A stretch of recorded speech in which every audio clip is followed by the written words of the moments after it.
It's a privilege to be here to talk with you about things that are near and dear to my heart. I've spent over 25 years handling cases involving free speech and free religious liberty. And if I've learned anything in that time, it's what can possibly go wrong when people who have different beliefs and values start talking with one another. And after all, isn't that the point of what we do in apologetics, is to have conversations with folks who may not agree with our point of view.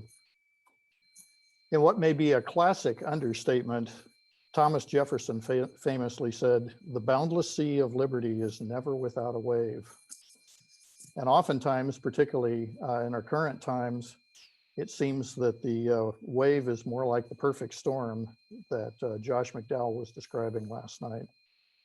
So what we're going to do in this time is address what happens in the public and private domains in terms of religious conversations, and what are the rules that govern that, and how do we go about figuring out how to have good conversations about faith in our society. So as we should, if we're going to be talking about free speech and free exercise of religion, we need to start with the First Amendment. So where do the free speech and free exercise rights of religion come from? And the thing that I will say just at the outset is I'm going to focus on the legal source of all of these rights. I'm not going to get into the philosophical or pedagogical ones, even though we could have quite a discussion about the Bible's influence and also the influence of natural law. So as we get into this, where do free speech and free exercise of religion rights come from? How are those rights analyzed or evaluated in the law historically and today? And finally, we're going to explore whether or not there's still room to have discussions about faith in our society. As I said, any discussion about these topics should start with the First Amendment. And can I ask Noah to put up the slide of the First Amendment?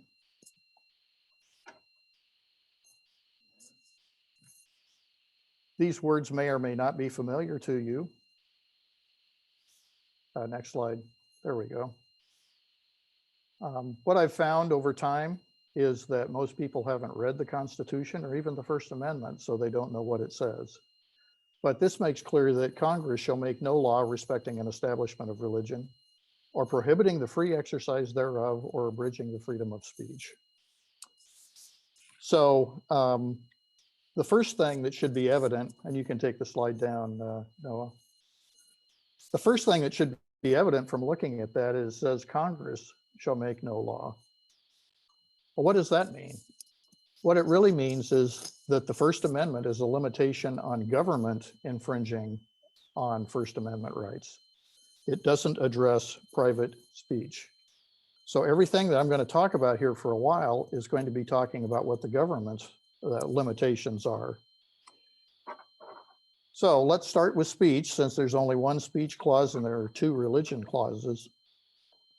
So if we think about free speech, what's important to understand as we get started is that speech usually cannot be regulated on the basis of content. It also usually cannot be regulated on the basis of viewpoint. So what do we mean when we're talking about content and viewpoint? What content refers to is that the government does not have the right to decide whether or not a particular message can be stated. In other words, it can't regulate what the content of the message is from people. And we'll have some examples of that later on in the talk, where I kind of put flesh on those bones. With respect to viewpoint, it means that the government cannot allow one position on a particular issue without also allowing contrary points of view. So in general, the starting point is that there's an understood default position that the government cannot regulate the content or the viewpoint of speech. And there are exceptions to that, but they're pretty limited. The other thing to keep in mind as we talk about the government's ability to regulate speech is that government officials cannot make up the rules as they go along. It's what lawyers refer to as standard list discretion. So let me give you an example of that. Let's suppose that there's a policy or a law that says that no one shall be allowed to engage in any offensive speech that may be disturbing to people hearing it. And let's suppose further that that policy or law doesn't define what offensive means or what disturbing to people hearing it. So what that does is it leaves it open to the official to decide what's offensive without any guidance and what may be disturbing to people without any guidance. And I know of situations where people say, the government needs to shut this person up because I don't really want to hear what they have to say. And that flies in the face of the First Amendment. So that's not going to pass muster. So we know the government can't regulate on the basis of content, viewpoint, and they can't make up the rules as they go along. What the government can do, however, is impose what are called reasonable time, place, and manner restrictions. Well, what do we mean by reasonable time, place, and manner restrictions? Well, think of it this way. If someone wants to put on a big event, say a parade or the Rose Festival, generally speaking, they're going to be using public venues like Waterfront Park, and there may be a parade where it requires closing streets to traffic. So the government does have latitude to impose reasonable time, place, and manner restrictions on when that can happen and how it can happen. There is a catch to that, however, and that catch is this. They have to apply those rules in an even-handed manner. They can't impose a different set of standards for different groups. So let's think about what's been going on in terms of expression in the city of Portland in recent months. Everybody has heard about the protests against the death of George Floyd and the police involved in that. And those events generally took place because they involved marches and city streets, took place under a permit. Well, as soon as those things wound down, what happened afterwards? Well, that's when all the trouble was. That's when there was violence. That's when there was arson and destruction of property and people being hurt and all of that. Did the people who followed the permitted march on behalf of George Floyd, did they go through the same hoops that the original protesters did? The answer is no. So what we see there is a clear example of the government applying different rules to different groups depending on their speech. The last thing I'll say about speech is that the government cannot compel anybody to speak a government message. Now, that seems sort of weird, but let me give you an example from a recent case decided by the US Supreme Court last year. In a case called Nifla versus Becerra, the issue was a California law which required pregnancy centers to post signs of a certain size and typeface, and also give information to people who came to that center about where they may be able to access abortion services. So think of it in terms of a pro-life pregnancy center being required by the government to tell people where to find abortion services, which are morally repugnant to the people who run those centers. Now, you might think a law like that would also require abortion clinics to have similar sign requirements and notice requirements about where people could find alternatives to abortion. But that's not how it was. So what the Supreme Court decided was, first of all, pregnancy centers could not be required, contrary to their faith and beliefs, to share a government message promoting abortion. The second thing was the law was struck down also in part because it reflected viewpoint discrimination. In other words, there was a government message in favor of abortion, but contrary voices opposing abortion were not mandated by the law or even allowed. So from that, what we see is We know that speech cannot be regulated on the basis of content, viewpoint. Government officials can't make up the rules as they go along, and nobody can be compelled to speak a government message. Now, there's a lot of nuance to some of those things, but in general, that's how free speech shakes down. So let's talk about free exercise and establishment of religion. Well, this gets really interesting because what a lot of people don't really stop and think about is that there are two different religion clauses in the First Amendment. And what you commonly hear is that those two clauses, the Establishment Clause and the Free Exercise Clause, conflict with each other. And the reason they're said to conflict with each other is that the Establishment Clause is intended to keep religious voices out of government. That's the classic separation of church and state sort of language that you often hear. And in reality, that's not what the Establishment Clause was about. The Establishment Clause is not intended to keep religious viewpoints out of government. It is intended to keep the government out of the church. In other words, it prevents the government from favoring or disfavoring certain types of religious expression. So as we think about these things, it's really interesting to think that the common perception out there is that Christians have no right to speak into the culture, and particularly in governmental circles, when in reality, that's exactly contrary to what the founders intended with the First Amendment. So the other thing that you often will hear is that everybody should be allowed freedom of worship. And when you hear those words, you should think this. And I'm not telling you what to think. I'm just saying this is what those words mean. It means you can think and believe and engage in religious practices however you want within the four walls of your church, but don't you dare bring it outside the walls of the church. That's what freedom of worship reflects. And of course, those words are not in the First Amendment, just like separation of church and state is not in the First Amendment. So that is exactly contrary to what the meaning of the Establishment Clause was. And if there's any doubt about what was originally meant by the Establishment Clause, we can look to an authoritative source back in the early 1800s, where a former member of the US Supreme Court, Joseph Story, wrote commentaries on the Constitution, and he had this to say: "The real object of the First Amendment was to prevent any national ecclesiastical establishment which should give to an hierarchy the exclusive patronage of the national government." What does he mean by that? We're not going to have a national church. That's all it means. So again, as you look at the Establishment Clause, it's not working at cross purposes with free exercise.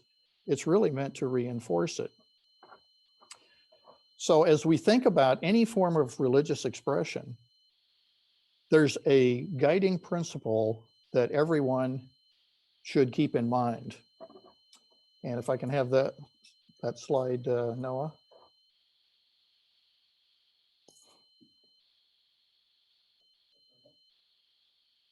There we go.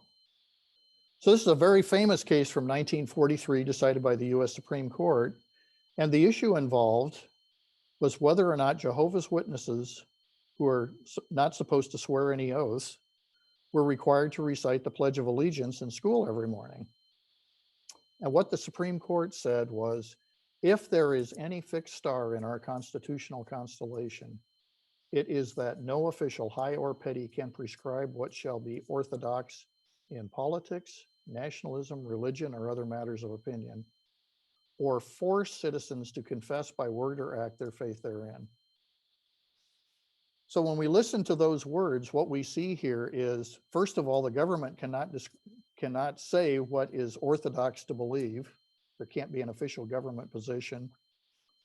And nobody should be able to be compelled to say something that's contrary to their own values.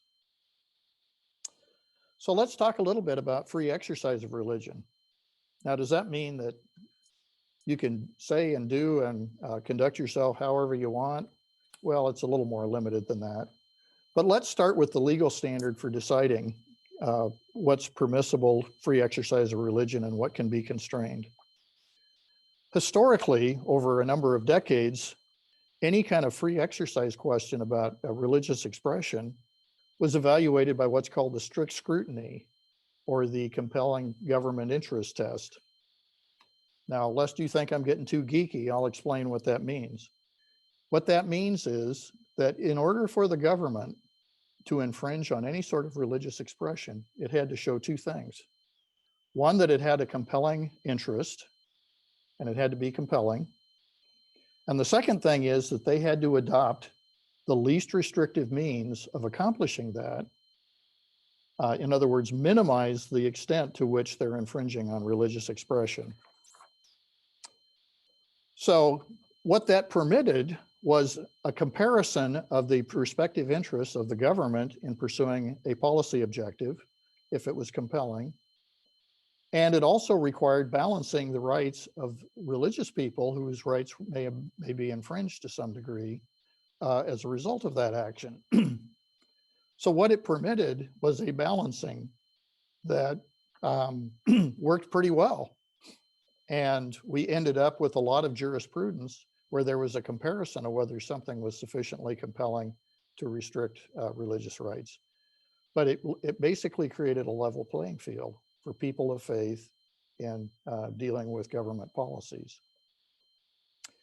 Well, then in 1990, along comes a case called Employment Division versus Smith, or what's famously known as the peyote case. So let me set the background for this case. The Smith case basically involved two drug counselors who were working for the Oregon Department of Health of Human Services. And their job titles involved regulating drug treatment programs. And these two workers were part of a Native American church that used peyote as part of their religious observances. And peyote is a banned substance. It's a level 1 drug that the FDA says is not okay. So when it came to the attention of their employers, these two people were terminated and then subsequently denied unemployment benefits because they had engaged in drug use. So when the case got to the US Supreme Court, the whole question was whether or not these guys should be able to use peyote in their off time, but still be able to keep their jobs and get unemployment benefits. So what happened when the 9 wise souls got their hands on this case? Well, they did something that nobody expected, not the parties, not the lawyers, not the observers who were watching it. What the Supreme Court did was to eliminate the strict scrutiny test. And what does that mean?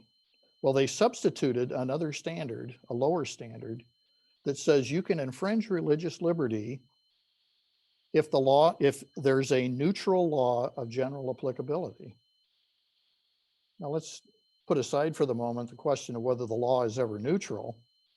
But what does it mean by neutral law of general applicability? In other words, if the government passes a law that applies to everybody to accomplish some sort of government purpose, religion loses. And the only way you get out of that scenario is if the law also contains a number of exceptions that says, well, we're coming up with this general rule, but here's a whole bunch of exceptions to the rule. So if there's a whole bunch of exceptions to the rule, it's not generally applicable, it's probably not neutral, therefore the law fails. So what does that mean, trying to get out of lawyer speak and talk in English? What that meant was the government no longer had to have a good reason to infringe on religion. It just had to have a reason. Again, the government no longer had to have a good reason to infringe on religion, but just a reason. Well, as you can imagine, that sent shockwaves through the religious communities who had long counted on the government having to have a good reason to infringe on religious liberty. So that happened in 1990. Well, in 1993, along comes the Religious Freedom Restoration Act. or what's commonly referred to as RFRA. And what was RFRA about? Well, RFRA, quite simply, was a congressional response to the Smith decision. And what you need to understand about RFRA is that it was adopted by unanimous vote in the House, a 97-3 majority in the Senate, and it was enthusiastically and proudly signed into law by President Clinton. In other words, everybody agreed that there needed to be more protection for religious liberty. So along comes RFRA, and Congress says, let's go back to the strict scrutiny test so that people who are want to not have their religious rights infringed have a little more room, and it's a more level playing field. Now, without getting into the weeds, I will tell you this, that RFRA only applies to the federal government, so it doesn't apply to all the state and local governments, but about 30 states have laws that are similar to RFRA or which basically have the same intended effect. Now, why do we care about all of this? Well, what we have now is a situation where basically the US Supreme Court says the First Amendment doesn't really protect religious speech unless there's a neutral law, if it involves a neutral law of general applicability. So the First Amendment doesn't protect speech as much as it used to, but RFRA is the main protection now for religious expression in the United States. So in light of all of that, where do we stand in terms of being able to have religious conversations with our friends and family and even interacting with the government? Well, we know that the law limits, the First Amendment and the RFRA limits what the government can do, but how do we have conversations about faith with people who may disagree with us? Because they're not bound by the First Amendment or by RFRA. In other words, how do we have those private conversations? Well, you're not going to be surprised to know that there are a lot of people who don't think we should be able to have those conversations. And if I can have the next slide, Noah. So this first slide is a quote from a professor at Georgetown University.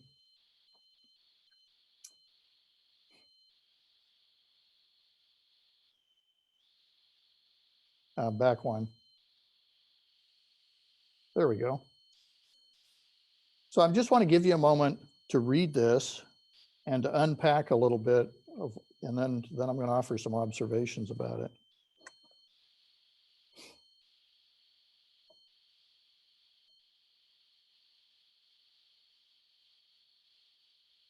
Now I realize you may not have had a chance to get all the way through it, but let's talk about this a little bit. First of all, it starts out with the core principle that free speech law is contrary to key progressive objectives. In other words, if we are evaluating progressive objectives and free speech law, which one has to give way to the other? And then as you go on, you see the First Amendment is generally understood to protect minorities from majority rule about what can be said or not said. But what Professor Seidman says is the First Amendment is now a sword that's been used by people of privilege. Does that sound like critical theory sort of language? Well, of course it is. And you notice that the language he uses talks about people in the hierarchy of power and the powerless. That's all about oppressors and oppressed and that kind of thing. So what he's really saying is he's advocating for the position that free speech law needs to give way to progressive objectives. The next slide, Noah. Unless you think he's alone, I'd encourage you to read through this statement by Catherine Ross, who's a law professor at George Washington University.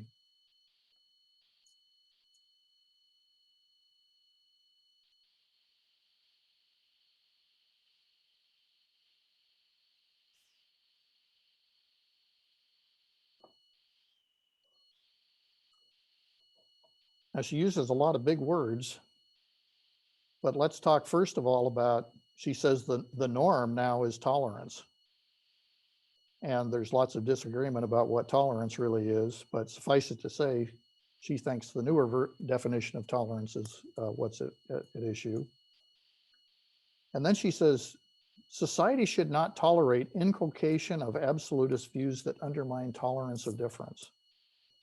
Now, if you think about that, the first thing that occurs to me is what she's really saying is, I'm going to say as a matter of absolute judgment that we shouldn't have inculcation of absolutist views. In other words, she's kind of internally inconsistent with her own argument.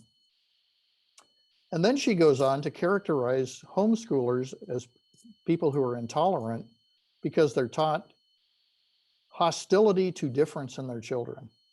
And I dare say Professor Ross probably doesn't know very many, if any, homeschoolers or what their world is really like. So she's presupposing that there are certain people who disagree with her that should not be allowed to engage in private education. And the next slide. So back in 2015, the US Supreme Court legalized same-sex marriage across the United States in the Obergefell case. And this was a case that was also fairly momentous. But Justice Samuel Alito wrote a scathing dissent where he criticized the majority. And the reason he criticized the majority is he believed that they had set up a situation that he describes here. Those who cling to old beliefs will be able to whisper their thoughts in the recesses of their home. But if they repeat those views in public, they will risk being labeled bigots and treated as such by governments, employers, and schools. Now, that process that he described there was already well underway in 2015 when he penned those words. But it hasn't gone away or gotten any better since that time. Okay, no, that's fine. So, is everything doom and gloom? Well, not really. You see, in recent years, the US Supreme Court has been very indulgent toward religious expression in a number of cases. And I want to share one in particular because I think it captures what we're talking about. You may have heard of the Masterpiece Cake Shop case from Colorado, where a man named Jack Phillips, who owned a bakery, declined to make a cake for a same-sex wedding ceremony. And he did so based on his religious beliefs. And the case was in the news a lot. It was hotly contested. I was handling the Sweet Cakes by Melissa case at the same time all of this was unfolding, here in Oregon. And I can tell you, it was a pretty crazy sort of political and legal environment at that time. But it's important to see what the US Supreme Court said in vindicating the rights of Jack Phillips. The Supreme Court said the commission's treatment of Phillips' case violated the state's duty under the First Amendment not to base laws or regulations on hostility to a religion or religious viewpoint. The government, consistent with the Constitution's guarantee of free exercise, cannot impose regulations that are hostile to the religious beliefs of affected citizens and cannot act in a manner that passes judgment upon or presupposes the illegitimacy of religious beliefs and practices. So let's unpack that a little bit. What the court is saying, first of all, is that the state, meaning the government, cannot be intentionally hostile to religion or religious viewpoint. And secondly, it can't pass judgment on the legitimacy or the illegitimacy of those religious beliefs and can't assume that religious beliefs are illegitimate and must give way to other rights. So from that, we get some encouragement that the US Supreme Court believes that free exercise continues to be a really vibrant and an active sort of principle. So let's talk a little bit about the cultural moment that we all live in. There's a lot of opposition to any sort of religious conversations these days. And it comes in part from the government, but it more often comes from private parties. So surveys have shown that 85% of university campuses have unconstitutional speech codes that limit religious expression. 85%. Now, how do we know that figure is 85%? Well, because it's been litigated. So in numerous cases where people of faith have ended up in court against universities, these unconstitutional speech codes are pretty prevalent. Guess how many of those cases the universities have won? None, not a single one. And yet there are still unconstitutional speech codes at 85% of university campuses. 62% of adults in a recent survey say they are afraid to share their opinions at work or elsewhere. It's just a toxic environment for saying anything that may be controversial. Third, religious organizations increasingly have had content taken down from social media sites. And Facebook and Google are the best known examples of that. But what's the basis for doing that?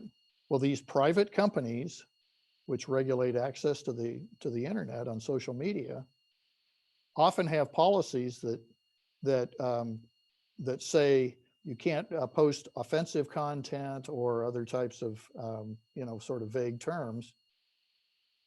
And so what happens is that somebody who expresses a particular point of view that may not be popular, particularly if it's a religious group, they will take down that content and allow other content for a contrary point of view to be there.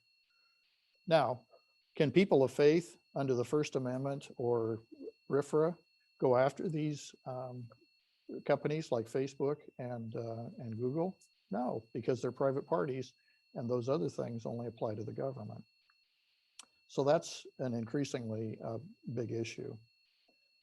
And then we think about sports teams and corporations who all say things like, we're for Black Lives Matter. Is it because they want to say as a matter of policy that their company is all for whatever, whether it's Black Lives Matter or anything else? Well, no, it's because many of them have been told that if they don't say something like that, then there's going to be a huge backlash and maybe a boycott against their products or whatever. So they engage in what's called virtue signaling, where they say, hey, we stand for this, just basically to keep everybody off their back. Well, what happens then with religious ministries out in the hurly-burly of this kind of an environment? Well, what happens is religious ministries are often threatened. So let me take an example that's pending before the US Supreme Court right now. It's a case called Fulton versus City of Philadelphia. It's going to be argued the day after the presidential election. And it involves Catholic Social Services, which for over 100 years has handled referrals for foster kids to families. And the city of Philadelphia came to them and said, you say as a matter of policy that you're not going to refer foster kids to same-sex couples, and that's not okay. So you need to quit doing that. And they said, well, our sincerely held religious beliefs are that that's not good for the kids, and we don't think it's something that we should be forced to do because it's contrary to our beliefs. And so the city of Philadelphia pulled their contract, and now they can't refer foster kids or any other kids for foster care or for adoption services. So Catholic Social Services went to court. And the question before the US Supreme Court is whether or not the city of Philadelphia can require Catholic Social Services to ignore its sincerely held religious beliefs. Now, why am I telling you about this case? Well, the reason is many Supreme Court observers in the religious liberty community see this as an opportunity for the US Supreme Court once and for all to say that the Smith decision has to go and to restore everything back to the strict scrutiny standard that we were talking about earlier. So that's a case to keep in mind and watch, because a lot of people who are concerned about religious liberty questions are paying very close attention to what the court does in that case. So given what I've shared, you might think, well, things are kind of hard out there. And let me suggest to you that we're not to live in fear. We shouldn't be afraid to speak up, because if we continue to do that, things are only going to get worse. And let me offer a couple of reasons why I think that's important. First of all, in John 14, Jesus said, "Don't fear." So that should be good enough. The second thing is to keep in mind that this is not the first time in history that the gospel has been unpopular. If you'll recall, Jesus was crucified. In the first century, the first wildlife shows that were available to the general public were the Christians being thrown to the lions. There have been a number of other occasions where the gospel has not been popular. And in many parts of the world today, the gospel is not popular. So it is important that we keep in mind, this is not God's first rodeo. His truth prevails, and we know that if he says, "Don't be afraid," we shouldn't be afraid. Secondly, let me suggest that if you're trying to engage somebody in a conversation about something that implicates faith, perhaps it's good to start with questions rather than making statements. And why do I say that? Well, first of all, a lot of times when we make statements, it can be kind of confrontational. So if we ask questions, it's really inviting somebody into a conversation. And isn't that what we want to do if we're having a discussion about matters of faith?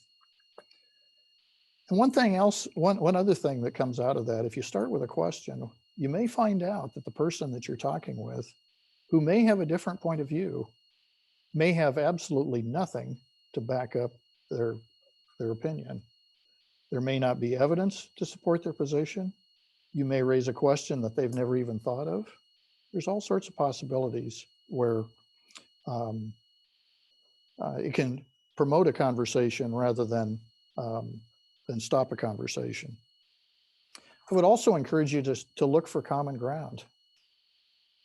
A lot of times there is common ground between seemingly opposing viewpoints. So one of the other breakout speakers today is Josh Brahm from the Equal Rights Institute. And what he figured out was that people who are pro-life and pro-choice do have something in common. Most of them agree that all people are born equal. So his whole ministry is based on the premise that he knows to be common ground, that many people believe that every human being has equal value. And that's the basis for his ministry. The last thing I will say to you is you should not go it alone in any of this. Now, what I'm not suggesting is that anytime you're going to have a faith conversation, you have a whole group of your peeps with you to back you up. What I'm saying is you need to be part of a group that explores these things, figures out how to have these conversations, and even helps you kind of fine-tune your arguments. And before you go to talk to that best friend that may disagree with you about a difficult subject, you can ask those people to pray for you and bring the Holy Spirit into the conversation. So as we close here, I want to remind you of a few things that I think are really important. The first is that everything about having conversations with people about matters of faith is about changing hearts as well as their minds. Logic isn't the only thing. And even though I've spent a lot of time in this talk talking about the law isn't the only answer, and it's not necessarily the best answer. An authentic Christian life lived out with faith and conviction in a winsome way, a lot of times has far more influence than the law does. And somebody as notable as George Washington over 200 years ago said, "Truth will ultimately prevail where there is pains taken to bring it to light." And what was he getting at with that? First of all, there has to be somebody who's speaking truth. It's really important that that happen. And secondly, he recognized that that may not be an easy thing to do. There may be obstacles or pain involved in doing that. But that if people will be willing to speak the truth, that it will ultimately prevail. And why do we know that truth will prevail? Well, there's somebody even better than George Washington who says that truth is ultimately going to prevail. And that person is none other than our Lord and Savior, Jesus Christ, who said, "Take courage, I have overcome the world." in John 16:33. So if it's good enough for Jesus and it's good enough for George Washington, then we should be committed to doing that as well. And with that, we're gonna display here my contact information. So we've just kind of skimmed over the surface of a lot of this. We can talk about it more in the Q&A, and we can also, you can contact me if you'd like afterwards to dig into the weeds a little bit more. But now we're gonna move to Q&A, and I'll turn it over to Noah. Hello, everyone. Thank you for attending this session. If you have any questions, please submit those to me in the chat. I'll appear as ask a question.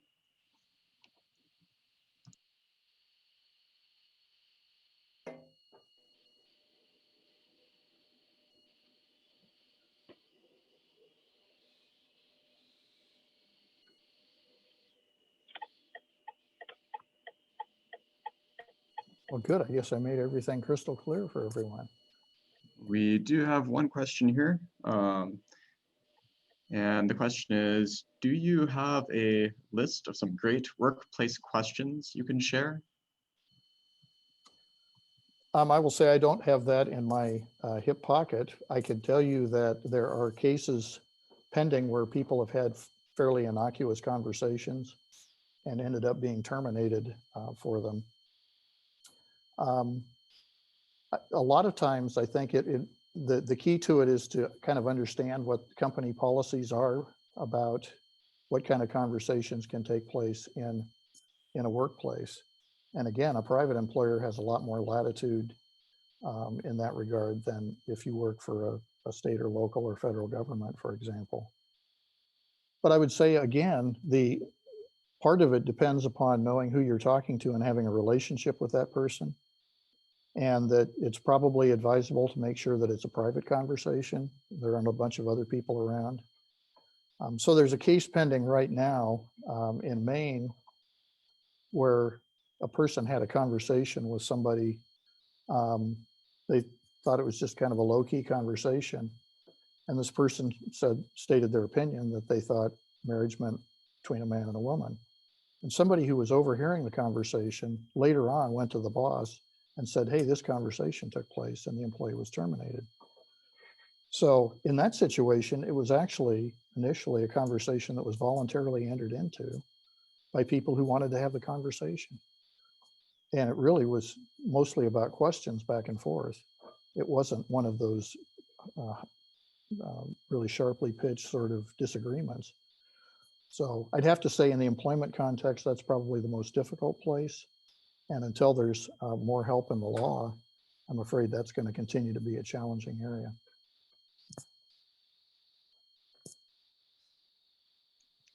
Okay, it looks like we have a few more minutes, about 10 minutes or so for more questions here. Another one, what are your thoughts on the push for Christians to refer to people of the LGBTQ community by their preferred gender pronouns? Boy, there's a landmine. So I think the important thing to keep in mind here is the dignity of people, because we should never be about undermining the dignity of people. The problem is that a lot of times when we're asked to address someone by a preferred pronoun, that completely flies in the face of what appears to be reality.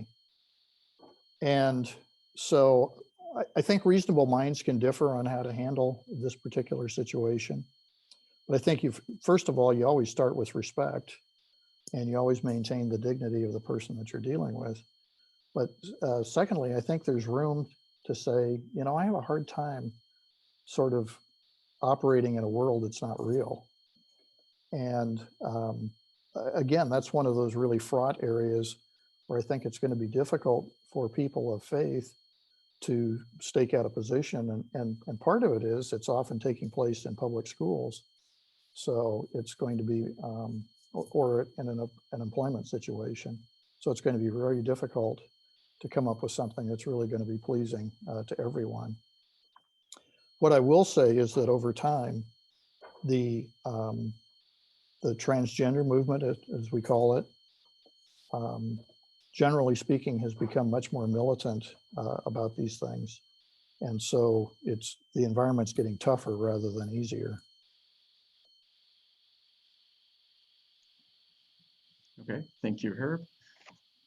We have some other questions here. I'll start with this one. Someone is asking, could you comment at all on this statement from our local public school district?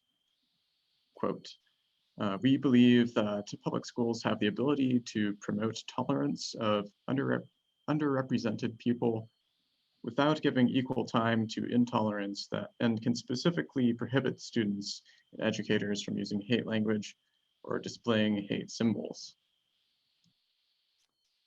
I assume that's a reference to a recent decision by the Beaverton School District that's been in the news the last few days. So from a constitutional standpoint, I see all sorts of problems with that. First of all, most of the terms that are used in the policy that was expressed by the school district are not defined. What in the heck is hate? Who decides what's hate? What standards guide an evaluation of what's hate?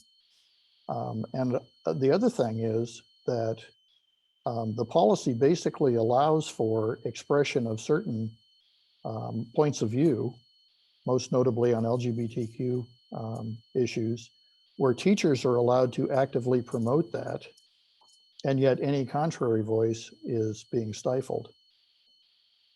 And that's the viewpoint discrimination problem that I was talking about earlier. So I think the difficulty here is there are a lot of people of faith who are involved in the public schools, and it puts them in a very difficult position and may create kind of a hostile working environment for them. And secondly, it's the government openly professing an orthodox position, which is what the West Virginia versus Barnett case was all about, saying the government doesn't have the right or the latitude to decide what everybody ought to think and believe. And I will say that the policy that we're talking about here is just kind of formalizing something that's actually been a practice for some time. And I've handled a number of cases against school districts where it was pretty clear there was only one point of view that was allowed. And if it wasn't the official school district position, then people were going to lose their jobs. So I think that the policy that's referred to is a blatant example of the government prescribing what's basically requiring compelled speech, and secondly, also engaging in viewpoint discrimination, which is unconstitutional as far as I can tell. On a related note, we have another question. Someone's just asking if you could refresh their memory on students being allowed to pray in schools, whether or not that's still an issue. Sure. Well, that was a big issue for a long time, but it was resolved actually back in the 1980s on a case called Widmar versus Vincent. And it ultimately was enshrined in something called the Equal Access Act, which basically said that students of faith should be allowed the same rights and privileges, particularly in club activities,